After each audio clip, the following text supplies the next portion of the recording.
Hey guys, sorry about that, but we're experiencing some audio difficulties on this interview. But I did want to say hello and welcome to a book-based interview where today we talk to author Emily Renk Hawthorne. Emily has had a career serving underserved populations, working as a dentist on Native American reservations and in community health clinics across the state. After 11 years, she decided to focus more on her writing and spending time with her family. At any point, if you're interested in following Emily's journey, feel free to check out her website, emilyrankhawthorne.com, her Instagram at emilyrankhawthorne, and her TikTok at erankhawthorne. Also, if you enjoy this type of content, please feel free to like and subscribe to our channel on YouTube. Thank you guys so much for watching, and Emily, once again, thanks for being here. Thank you so much for having me. Of course. Our first question is, what made you want to become an author? And can you elaborate more about your love for writing?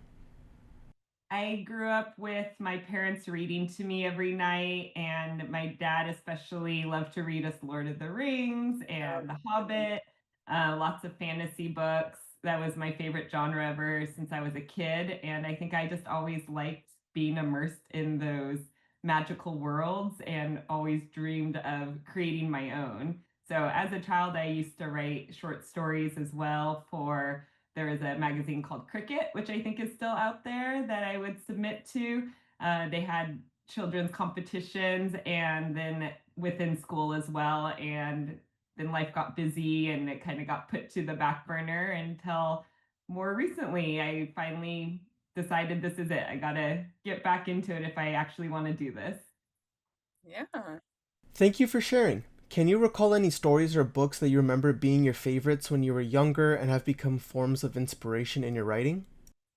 So my favorite that I was obsessed with as a child was called The Chronicles of Xanth. I don't know if you've heard of it by Piers Anthony, Xanth.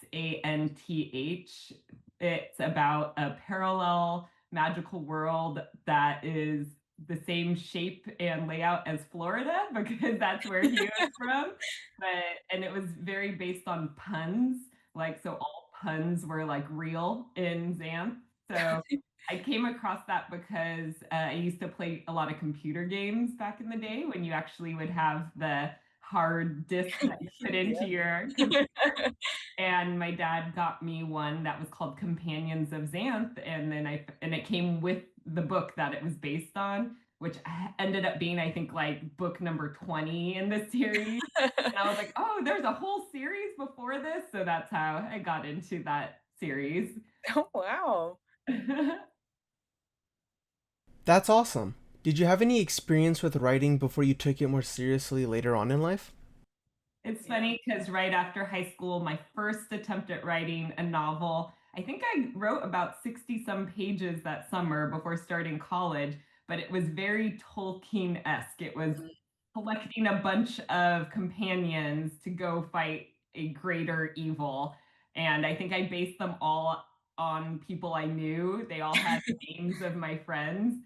But then I started college and it just never continued with that. But that would be fun to find that if I could on the hard drive somewhere of the old computer. Yeah. That is such a great story. Thank you so much for sharing that, Emily. But I gotta ask, for this book, the cover is just amazing. Where did you get the inspiration to go about finding the art that would later be the cover for Of Mountains and Seas? Yeah, the art is beautiful. Oh, thank you so much. I had the concept of it, but I can't take full credit because I probably drew like a stick figure outline, like, this is what I would love to see. And then the cover designer, DeMonzo, was the one that brought it to life. They kind of gave me some preliminary like not sketches but like outlines of different styles, and then we went from there and they solidified it and they did such a great job with the colors and everything. Yeah, it looks so nice. And I think it's funny that you brought up, your writing before you went into college and your love of Lord of the Rings and companionship because your book is multiple points of view, right? So Yeah. how did, your love of writing influence your book that you just released? What's your I inspiration? Like, that's so great to hear that. Oh, thank you. I think that my what I like to consume as a reader probably has changed since I was a child. And I was trying to figure that out as well. And I would actually say some recent shows, like the first season of Westworld, the Mm, structure of that show, without giving anything away, really influenced kind of how I made this more of a mystery with the timelines and how everyone's connected. mm. Um, and maybe even like the Game of Thrones books, how they had like the multiple point of views, although I'm probably a very PG version of that type of fantasy. I have realized I really enjoy mysteries. So that's where the different point of views and kind of connecting them came through. But also because I probably wasn't that organized when I first started writing, I was doing very much like what they call if you're either a planner or pantser. I was definitely a pantser where I would fly by the seat of my pants whenever I had inspiration. I'd be like, ooh, that would be a cool scene there. That would be a cool scene.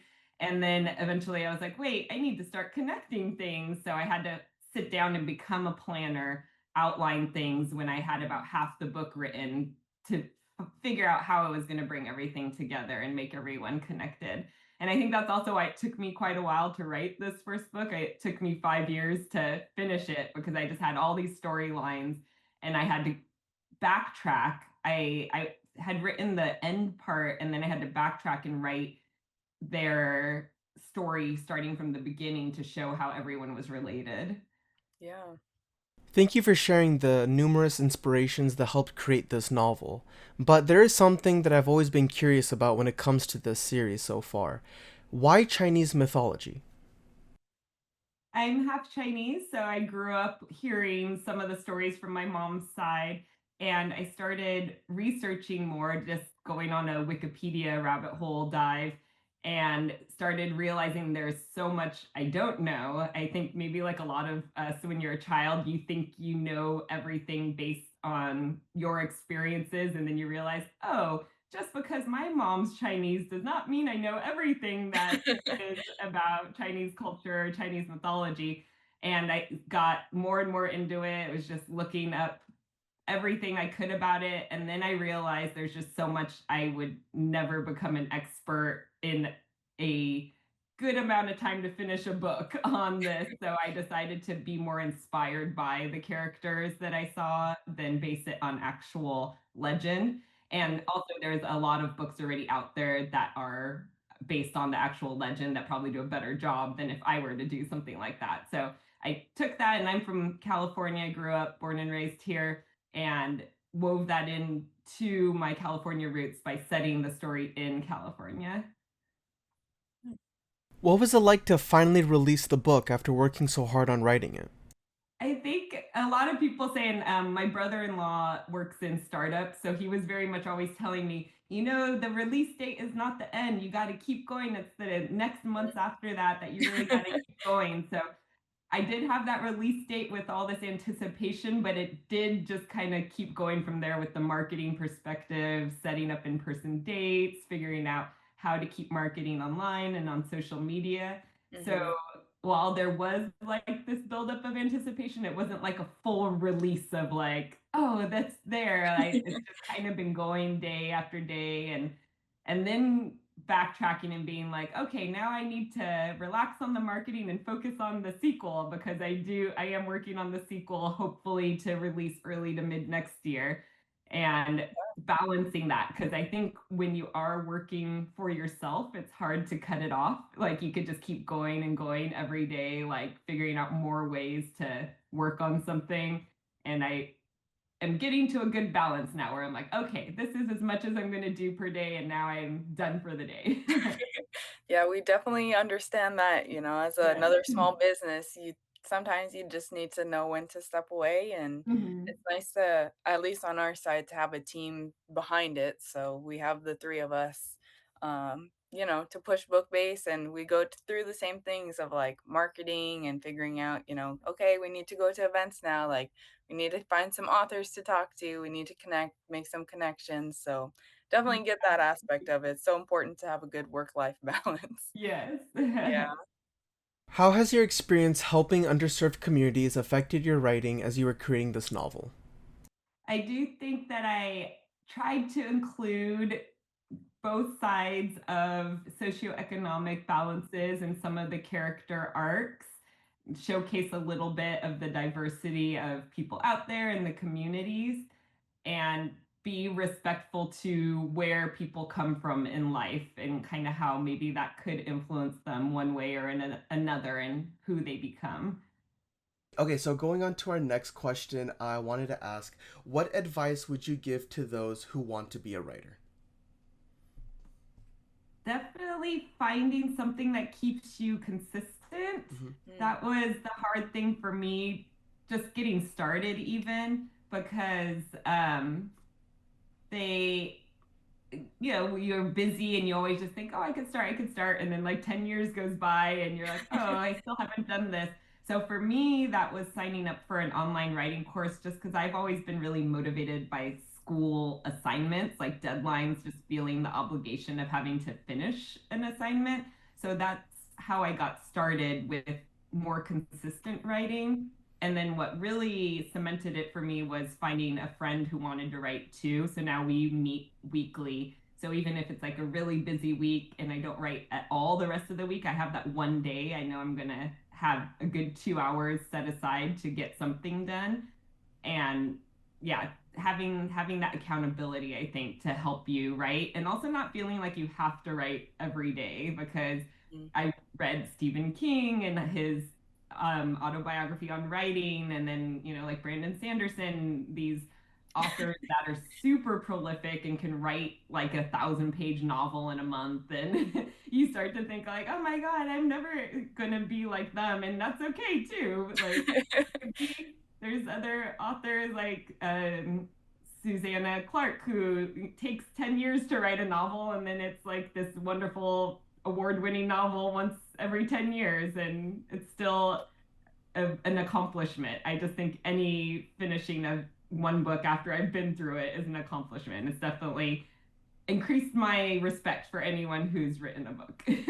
No, I love absolutely. that advice. Yeah, I think that's so real, especially the accountability and having kind of a partner to be in step with you as you go through that journey. I can't imagine how valuable that would be, especially to new writers. Think, yeah, I think definitely. I think the second that you start seeing writing as like any other performance of like art, like for example, people that are like actors and they, every actor has their own way of being able to interpret their role and trying to like give it out in the best way they can in a movie. And like I feel like Stephen King and Brian Sanderson's like these guys are like the Oscar winner people where it's like they're the ones that are willing to commit the most to it, but that doesn't mean that that has to be the norm necessarily, because then you'll find other people that have different ways of digesting the material and being able to like create amazing performances. And I think if you're able to apply that to writing as well, just because some people are able to release 1,000-page novels, it doesn't mean that that has to be the bar that you have to meet to be able to create something that people enjoy. I think as long as what you were saying with the accountability, where it's like as long as you just believe in yourself and you feel like this is something worth pursuing and you keep on going at it, I think it's like a marathon where as long as you just keep on giving little pieces of it, there's going to be a point where you'll have a good chunk of it to be like, wow, like this is something that's worth just keep on moving with. Because I feel like when you start at like 10%, it's just 10%. It's not much. But if you add another 10%, it becomes 20. There's more weight to it. You keep on going and eventually you end up doing more than half, where it's easier to just keep on going rather than stopping because you did so much already. And I think that's, your advice is just so amazing because I think it kind of takes away a lot of, I think, fear and like nervousness I feel like people have, where it's like, oh, I have to write a book or I want to write a book, but books are so big and there's so many words and I don't know if I can do it. I think just doing minute steps like that, where it's like you can just do a little bit and just keep on going with the consistency, you end up getting there anyways.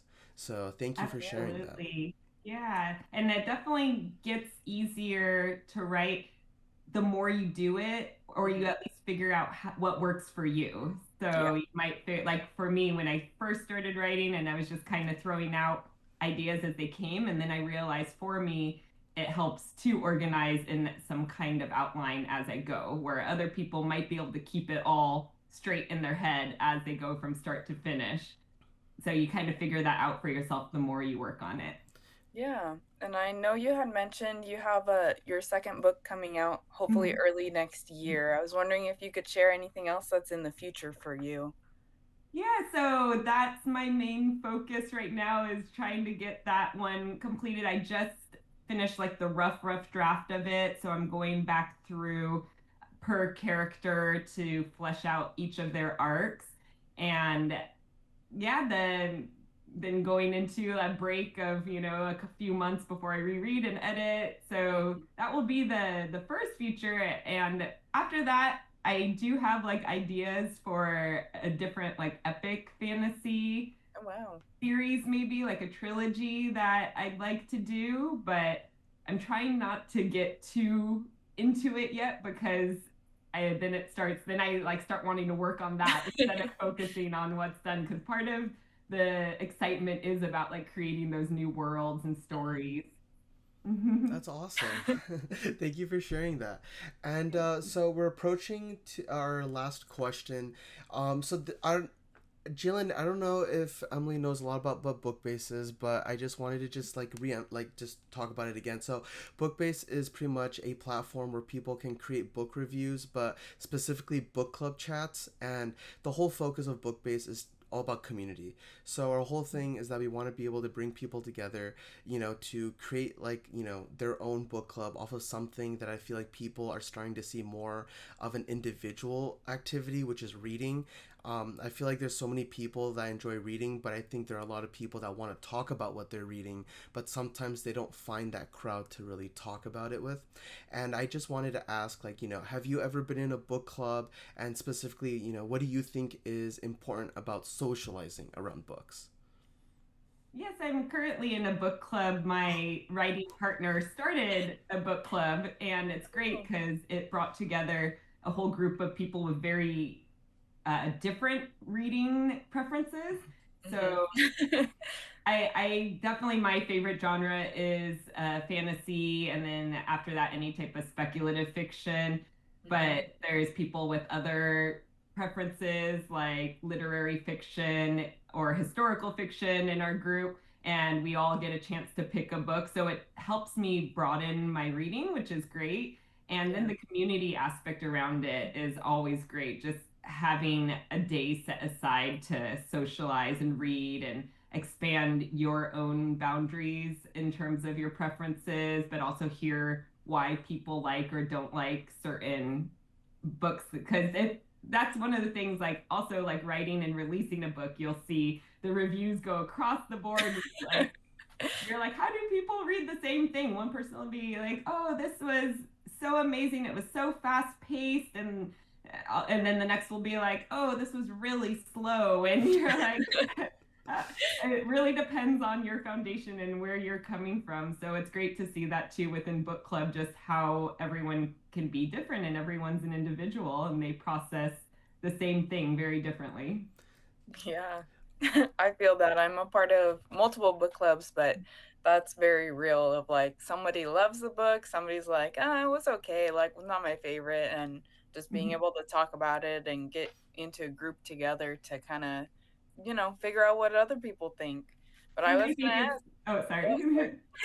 Yeah, and I think it's such a great thing that we need in the world these days with how divisive things are becoming. And something as simple as a book club, just to be open to the fact that people don't agree and why and where they're coming from is a great skill to spread to all aspects of life.